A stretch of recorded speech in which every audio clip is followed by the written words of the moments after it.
Good evening students.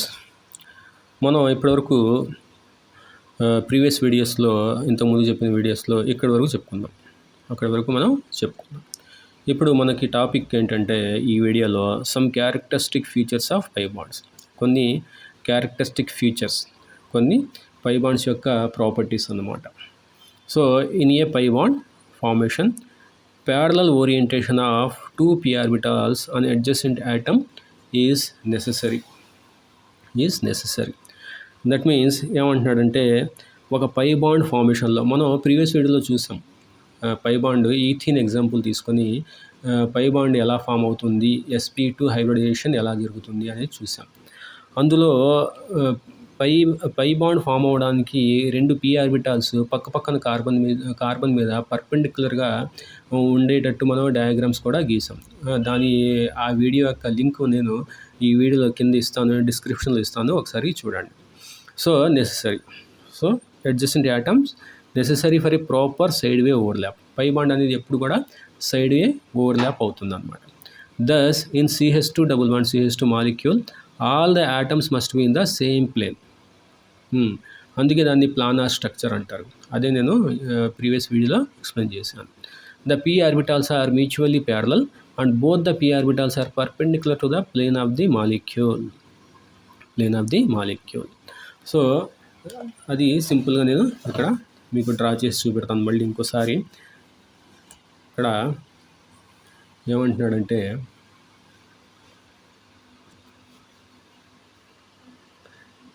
ఇక్కడ sp2 hybridised కార్బన్కి 3 sp2 hybrid orbitals ఉంటాయి. ఇది ఒకటి, ఇలా రెండు, ఇలా మూడు, ట్రైగోనల్ స్ట్రక్చర్ అని చెప్పుకున్నాను. ఆ లింక్ ఇస్తున్నాను డిస్క్రిప్షన్లో, మీరు ఇంకోసారి చూడండి. ఇది ఒక కార్బన్ ఎగ్జాంపుల్ వచ్చేసి CH2 డబుల్ బాండ్ CH2 అంటే ఈథీన్. ఈ కార్బన్కి హైబ్రిడైజ్డ్ కార్బన్స్ ఇలా ఫామ్ అవుతాయి. ఈ కార్బన్కి hybridized carbons sp2 hybridized carbons ఇలా ఫామ్ అవుతాయి. ఇలా 3 హైబ్రిడైజ్డ్ కార్బన్స్ ఇలా ఫామ్ అవుతాయి.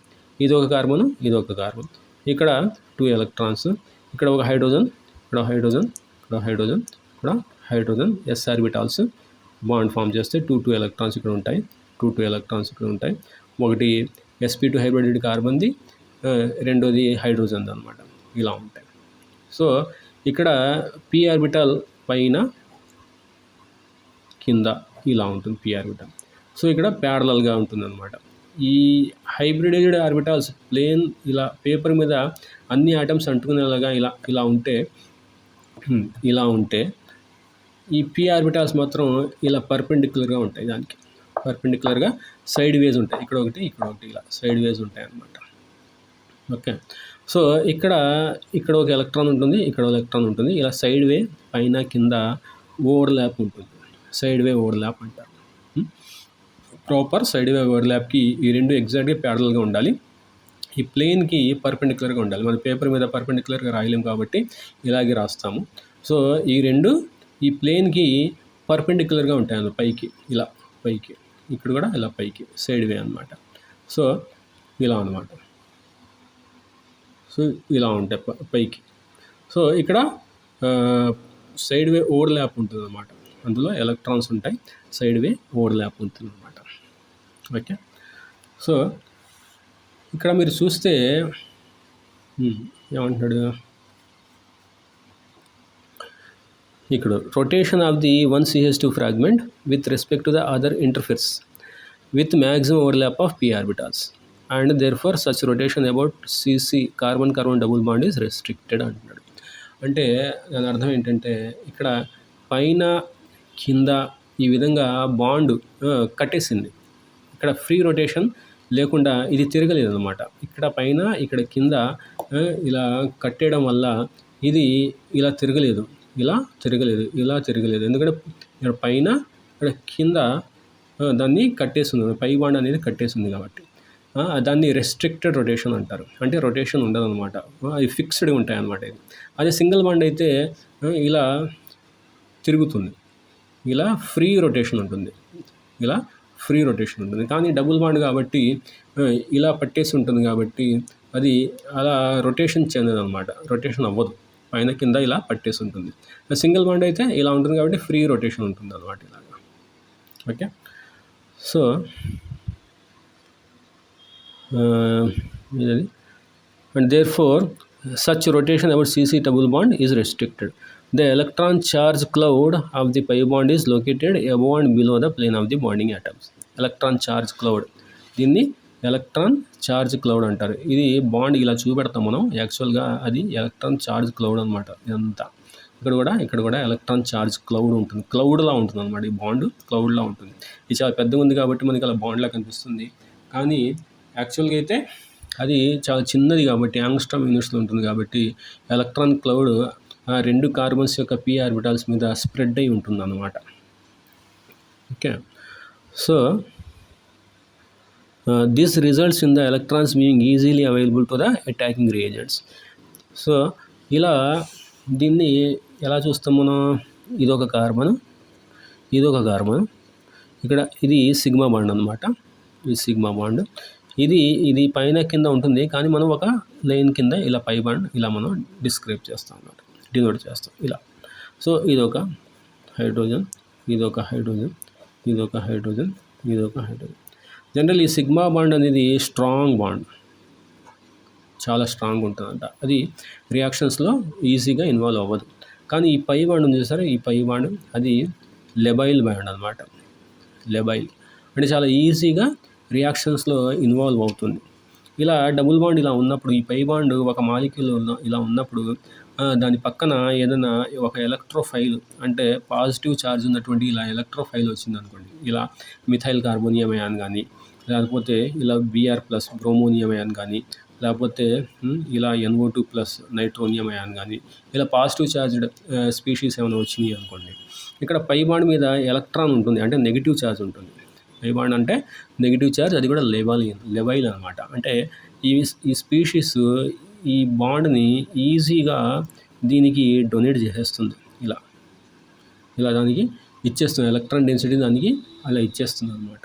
అందువల్ల in general pi bonds are very లెవైల్ అనమాట, రియాక్టివ్ అంటారు, చాలా రియాక్టివ్. కానీ ఈ సిగ్మా బాండ్స్ ఉంది చూసా, ఈ సిగ్మా బాండ్, ఈ కింద సిగ్మా బాండ్, అవి వాటి ఎలక్ట్రాన్ డెన్సిటీని వేరే ఎలక్ట్రోఫైల్స్కి ఇవ్వవు, ఓన్లీ పై బాండ్స్లో ఉన్న ఎలక్ట్రాన్ డెన్సిటీ మాత్రమే ఇస్తాయి. కాబట్టి పై బాండ్స్ ఉన్నటువంటి మాలిక్యూల్స్లో రియాక్షన్స్ పై బాండ్స్ వల్ల జరుగుతాయి, చాలా ఈజీగా జరుగుతాయి అన్నమాట. అవి మనం ఆ టాపిక్ వచ్చినప్పుడు ఆ reaction, addition reactions, elimination reactions అవి మనం చదువుతాం. సో ఆ ఎడిషన్ రియాక్షన్స్ డిస్కస్ చేసినప్పుడు మనం ఆ డబుల్ బాండ్ ఉన్నటువంటి పై ఎలక్ట్రాన్స్ ఏ విధంగా ఎలక్ట్రోఫైల్స్ని అటాక్ చేస్తాయని మనం చదువుతాం అన్నమాట. అది వచ్చినప్పుడు మనం చదువుతాం. సో అదనమాట. In general pi bonds provide the most reactive centres in the molecules containing multiple bonds అనమాట. పై బాండ్స్ అంటే డబుల్ బాండ్ కానీ ట్రిపుల్ బాండ్ కానీ, ఇలా ట్రిపుల్ బాండ్లో 2 పై బాండ్స్ ఉన్నాయి, ఒక సిగ్మా బాండ్ ఉంది. ఓకే, అలా. సో నా ఇక్కడ ఒక ప్రాబ్లం ఇచ్చాడు, how many sigma and pi bonds are present in each of the following molecules. ఇక్కడ 2 మాలిక్యూల్స్ ఇచ్చాడు. ఆ మాలిక్యూల్స్ ఏంటంటే CH triple bond, CH double bond, CH3, ఇదొకటి అనమాట. సో ఇందులో మనకి ఎన్ని సిగ్మా బాండ్స్ ఉన్నాయి, ఎన్ని పై బాండ్స్ ఉన్నాయి అనేసి అడుగుతాడు. సో ఫస్ట్ అది తెలుసుకోవడానికి మనం ఫస్ట్ దీన్ని ఎక్స్పాండ్ చేయాలి. ఇక్కడ CH ఇచ్చాడు, CH అంటే ఏంటంటే C సింగిల్ బాండ్ H అనమాట. ఇక్కడ ట్రిపుల్ బాండ్ ఇచ్చాడు ఇలాగా, ఇక్కడ C ఇచ్చాడు. ఈ Cకి మధ్యన ఏమి ఇవ్వాల అంటే సింగిల్ బాండ్ ఉంది. ఇక్కడ CH ఈ డబుల్ బాండ్ అనేది కార్బన్ అనమాట, ఇలా అనమాట. ఈ డబుల్ బాండ్ ఈ H ఈ కార్బన్ ఇలా ఉంటుంది, ఎక్స్పాండ్ చేసుకోవాలి మనం. లేకపోతే ఇలా లెక్క పెట్టాలంటే మనకి అవ్వదు అనమాట. ఫస్ట్ దాన్ని మనం ఎక్స్పాండ్ చేసుకోవాలి ఇలాగా. ఇక్కడ C ఈ H ఉంది కదా, పైన కానీ కింద కానీ రాసుకోవచ్చు మనం ఇలా. ఇక్కడ Cకి మధ్యన బాండ్ ఉంటుంది ఇలా అనమాట. యాక్చువల్గా ఈ స్ట్రక్చరు ఇలా కనిపిస్తుంది, ఇలా ఉంటుంది. యాక్చువల్గా మనకి ఇలా ఇచ్చాడు టెక్స్ట్ బుక్లో. ఇందులో ఎన్ని సిగ్మా బాండ్స్, ఎన్ని పై బాండ్స్ ఉన్నాయి అనేసి అడుగుతున్నాడు. కానీ యాక్చువల్గా అది ఇలా ఉంటుంది అన్నమాట ఎక్స్పాండ్ చేస్తే. ఓకే, సో ఇక్కడ పై బాండ్స్ అంటే ఇది ఒక పై బాండు, ఇది ఒక పై బాండు, ఇది ఒక పై బాండ్, 3 పై బాండ్స్ ఉన్నాయి. పై బాండ్స్ ఎన్ని ఉన్నాయి? 3 ఉన్నాయి. అంటే ఈ ట్రిపుల్ బాండ్లో 2 బాండ్స్ పై బాండ్స్ అనమాట. ఈ డబుల్ బాండ్లో 1 బాండ్ పై బాండ్ అనమాట. టోటల్లీ 3 పై బాండ్స్ ఉన్నాయి. Sigma bonds 2 types of sigma bonds ఉన్నాయి ఇక్కడ. Sigma carbon, sigma carbon hydrogen. Okay, carbon sigma bonds ఏమున్నాయి? ఈ కార్బన్ మధ్యలో ఒక సిగ్మా బాండ్ ఉంది. ఇది ఒక్కటే సిగ్మా బాండ్. రిమైనింగ్ 2 కూడా పై బాండ్స్ ఇక్కడ రాస్తాం మనం. సో ఇదొకటి ప్లస్ ఇదొకటి ప్లస్ ఇదొకటి కిందది ప్లస్ ఇదొకటి సింగిల్ బాండ్, అంటే 4 ఉన్నాయి. సిసి సిగ్మా బాండ్స్ 4 ఉన్నాయి. ఇక్కడ సిహెచ్ సిగ్మా బాండ్స్ ఎన్ని ఉన్నాయి? ఇదొకటి సిహెచ్, ఇదొకటి సిహెచ్ 2, ఇదొకటి సిహెచ్ 3, ఈ 3 అంటే 6 ఉన్నాయి. 6 అంటే టోటల్ సిసి సిగ్మా బాండ్స్ 4 ఉన్నాయి, సిహెచ్ సిగ్మా బాండ్స్ 6 ఉన్నాయి, పై బాండ్స్ వచ్చేసి 3 ఉన్నాయి. 2 ఏమో ఇక్కడ ట్రిపుల్ బాండ్లో ఉన్నాయి, ఒకటేమో డబుల్ బాండ్లో ఉందన్నమాట. పై బాండ్ 3 ఉన్నాయి ఇలా. సో టోటల్ సిగ్మా బాండ్స్ ఏంది ఇక్కడ 10, టోటల్ పై బాండ్స్ ఏంది 3. ఇలా అన్నమాట. ఇలా మనం ఇచ్చిన మాలిక్యూల్లో ఎన్ని సిగ్మా బాండ్స్ ఉన్నాయి, ఎన్ని పై బాండ్స్ ఉన్నాయి అని మనం ఈజీగా చెప్పొచ్చు అన్నమాట. ఓకే, ఇంకోటి ఎగ్జాంపుల్ ఏమి ఇచ్చాడంటే ఇది ఇచ్చాడు. CH2 double bond C double bond CH3 ఈ మాలిక్యూల్ ఇచ్చాడు. సో దీన్ని మనం ఎక్స్పాండ్ చేసుకోవాలి. ఫస్ట్ మనం దీన్ని ఎక్స్పాండ్ చేసుకోవాలి. ఈ CH2 అంటే ఈ H2 అనేది కార్బన్ మీద ఉంటుంది. H ఈ విధంగా ఇక్కడ డబుల్ బాండ్ ఉంది. ఆ డబుల్ బాండ్ కార్బన్కి, మళ్ళీ డబుల్ బాండ్ ఉంది. ఆ డబుల్ బాండ్ కార్బన్కి, ఈ H అనేది ఇలా కార్బన్ మీద రాస్తాం మనం. యాక్చువల్గా ఈ ఈ C అనేది Hకి బాండింగ్ ఉండదు, ఈ C అనేది Cకి బాండింగ్ ఉంటుంది. ఓకే, ఇలా ఉంటుంది అనమాట. మళ్ళీ ఈ Cకి బాండ్ ఉంటుంది. 3 హైడ్రోజన్స్ అనమాట. ఇలా ఉంటాయి. యాక్చువల్గా దీన్ని ఎక్స్పాండ్ చేస్తే దానికి వచ్చేటటువంటి స్ట్రక్చర్ ఇది. ఓకే, సో నౌ మనం చూస్తే ఇది ఇక్కడ ఒక పై బాండ్ ఉంది, ఇక్కడ ఒక పై బాండ్ ఉంది. అంటే నెంబర్ ఆఫ్ పై బాండ్స్ ఎన్ని ఉన్నాయి? 2 ఉన్నాయి. 2 పై బాండ్స్ ఉన్నాయి. ఓకే, సో సిగ్మా సిసి ఎన్ని ఉన్నాయి? ఇది ఒకటి, కిందది సిసి సిగ్మా బాండ్, ఇందులో కిందది సిసి సిగ్మా బాండ్, ఇక్కడ ఒకటి సింగిల్ బాండ్ ఉంది సిసి, అంటే 3 ఉన్నాయి. ఇక్కడ సిసి 3 ఉన్నాయి. సో సిహెచ్ ఎన్ని ఉన్నాయి? సిగ్మా సిహెచ్ ఎన్ని ఉన్నాయి?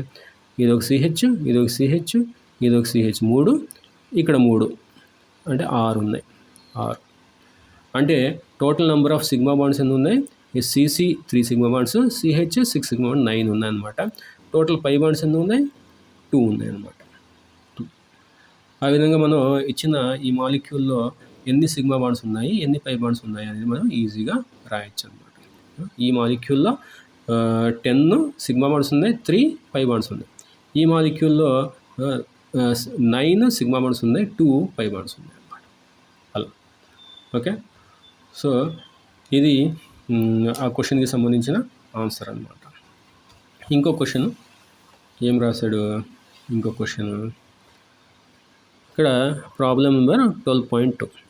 What is the type of hybridisation of each carbon in the following compounds? ఈ కాంపౌండ్స్లో ఈచ్ కార్బన్ యొక్క హైబ్రిడైజేషన్ ఏంటి అంటున్నాడు. అంటే సింగిల్ బాండ్స్ ఉన్నాయనుకోండి sp3, డబుల్ బాండ్స్ ఉన్నాయనుకోండి sp2. అదే కార్బన్ వ్యాలెన్సీ హెటెరోయాటమ్తో 3 ఉందనుకోండి, ట్రిపుల్ బాండ్ ఉందనుకోండి, sp హైబ్రిడైజేషన్ అనమాట. అంటే sp3 sp2 sp, single bond ఉంటే sp3, డబుల్ బాండ్ ఉంటే sp2, ట్రిపుల్ బాండ్ ఉంటే sp. ఓకే, సో మనం చూద్దాం ఏమి ఇచ్చాడు. ఫస్ట్ ఎగ్జాంపుల్ ఏమి ఇచ్చాడు? CH3Cl రాస్తున్నాను, CH3Cl. సెకండ్ ఎగ్జాంపుల్ ఏమి ఇచ్చాడు? CH3 twice CO. Third example ఏమి ఇచ్చాడు? CH3Cl. ఫోర్త్ ఎగ్జాంపుల్ ఏమి ఇచ్చాడు? HCONH2. ఫిఫ్త్ ఎగ్జాంపుల్ ఏమి ఇచ్చాడు? CH3 CH double bond CHCl. ఇలా ఇచ్చారు. ఓకే, నౌ మనం దీని ఆన్సర్స్ తెలుసుకోవడానికి వీటిని ఫస్ట్ మనం ఎక్స్పాండ్ చేయాలి. ఈ CH3Cl అంటే కార్బన్కి HCl అంటే ఇక్కడ ఈ కార్బన్కి అన్ని సింగిల్ బాండ్సే ఉన్నాయి. కాబట్టి ఇందులో ఈ కార్బన్ sp3 అనమాట, sp3 హైబ్రిడెడ్ కార్బన్. దీన్ని మనం ఎక్స్పాండ్ చేసామనుకోండి, చేస్తే దాని స్ట్రక్చర్ ఎలా వస్తుందంటే, ఈ కార్బన్ దగ్గర ఈ CH3 ట్వైస్ అని రాసాడు చూడండి, దీనికి ఎలా రాస్తామంటే C డబుల్ బాండ్ O రాయాలి. ఆక్సిజన్కి 2 బాండ్స్ ఉంటాయి కదా, ఇలా ఆక్సిజన్కి 2 బాండ్స్ ఉంటాయి. ఒకవైపు CH3, ఇంకోవైపు CH3. ఈ మాలిక్యూల్ పేరు ఎసిటోన్ అన్నమాట, ఎసిటోన్. ఇది మిథైల్ క్లోరైడ్ అంటారు, దీన్ని ఎసిటోన్ అంటారు. 2-propanone ఆర్ ఎసిటోన్ అంటారు అనమాట. సో ఇక్కడ ఈ కార్బన్ వచ్చేసి ఇక్కడ సింగిల్ బాండ్ ఉంది, ఇక్కడ 3 హైడ్రోజన్స్ కూడా సింగిల్ బాండ్సే, సింగిల్ బాండ్సే. కాబట్టి ఈ కార్బన్ వచ్చేసి sp3. ఈ కార్బన్కి డబుల్ బాండ్ O ఉంది, అంటే కార్బన్ డబుల్ బాండ్ ఉందన్నమాట, అంటే ఇది sp2. ఈ కార్బన్ కూడా C సింగిల్ బాండ్ ఉంది, ఈ సైడ్ కూడా 3 కూడా హైడ్రోజన్స్ ఇలా ఉంటాయి అన్నమాట, ఇలా. అంటే ఈ కార్బన్కి అన్నీ కూడా సింగిల్ బాండ్సే, కాబట్టి ఇది sp3 అన్నమాట.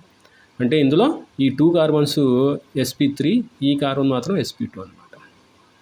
ఓకే, సో ఇక్కడ వచ్చేసి దీన్ని ఎక్స్పాండ్ చేస్తే మనం దీన్ని తీసుకుంటే CH3, దీన్ని మనం C ఇలా రాస్తాం అన్నమాట. దీన్ని ఇంకా ఎక్స్పాండ్ చేయాలంటే CH C ట్రిపుల్ బాండ్ ఎంత రాస్తాం, ఇలా రాస్తాం అన్నమాట. ఈ కార్బన్కి 4 వైపులు కూడా సింగిల్ బాండ్సే, కాబట్టి ఇది sp3. కానీ ఈ కార్బన్కి ట్రిపుల్ బాండ్ ఉంది, కాబట్టి ఇది sp హైబ్రిడేషన్ అన్నమాట, sp హైబ్రిడేషన్. ఓకే, మనం చెప్పుకుందాం కదా, ప్రీవియస్ వీడియోలో చూడండి, sp3, sp2, sp హైబ్రిడేషన్ గురించి చెప్పాను. సో అది ఇక్కడ sp అన్నమాట. ఓకే, సో ఈ మాలిక్యూల్ చూసుకుంటే HCONH2 అన్నాడు, దీన్ని ఎక్స్పాండ్ చేస్తే C ఇలా రాయాలి, H దీనికి ఉంటుంది, ఇక్కడ NH ఇలా ఉంటుంది అన్నమాట. దీన్ని ఎక్స్పాండ్ చేస్తే అది ఇలా వస్తుంది. కాబట్టి ఈ కార్బన్కి డబుల్ బాండ్ ఉంది, కాబట్టి ఇది sp2 హైబ్రిడెడ్ కార్బన్. ఓన్లీ కార్బన్స్ అడిగాడు, sp2 హైబ్రిడెడ్ కార్బన్ అనమాట. ఓకే, ఈ మాలిక్యూల్ చూస్తే CH3 CH double bond CHCl. దీన్ని ఎక్స్పాండ్ చేస్తే ఎలా వస్తుందంటే ఇది CH C, ఇక్కడ H వస్తుంది, డబుల్ బాండ్ వస్తుంది, CH వస్తుంది, C ట్రిపుల్ బాండ్ వస్తుంది, ఇలా వస్తుంది. ఈ కార్బన్కి అన్నీ కూడా సింగిల్ బాండ్సే, కాబట్టి sp3. ఈ కార్బన్కి డబుల్ బాండ్ ఉంది, కాబట్టి ఇది sp2. ఈ కార్బన్ కూడా డబుల్ బాండ్ ఉంది పక్కన, కాబట్టి ఇది sp2. ఈ కార్బన్కి ట్రిపుల్ బాండ్ ఉంది, కాబట్టి sp, ఇలా అన్నమాట. సో ఈ విధంగా అన్ని సింగిల్ బాండ్స్ ఉంటే sp3, డబుల్ బాండ్ ఉంటే sp2, ట్రిపుల్ బాండ్ ఉంటే sp అన్నమాట. అదే ఈ మాలిక్యూల్ చూసారనుకోండి,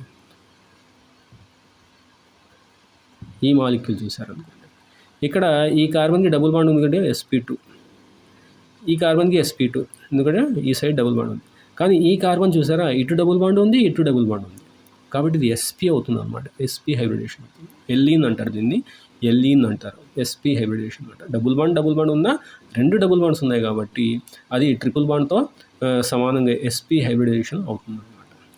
సో ఈ విధంగా మనం ఈ క్వశ్చన్ యొక్క ఆన్సరు ఏ టైప్ ఆఫ్ హైబ్రిడేషన్ ఏ కార్బన్కి ఉంది అనేది మనం చెప్పొచ్చు. ఓకే, ఇక్కడ మనం ఆపుదాం.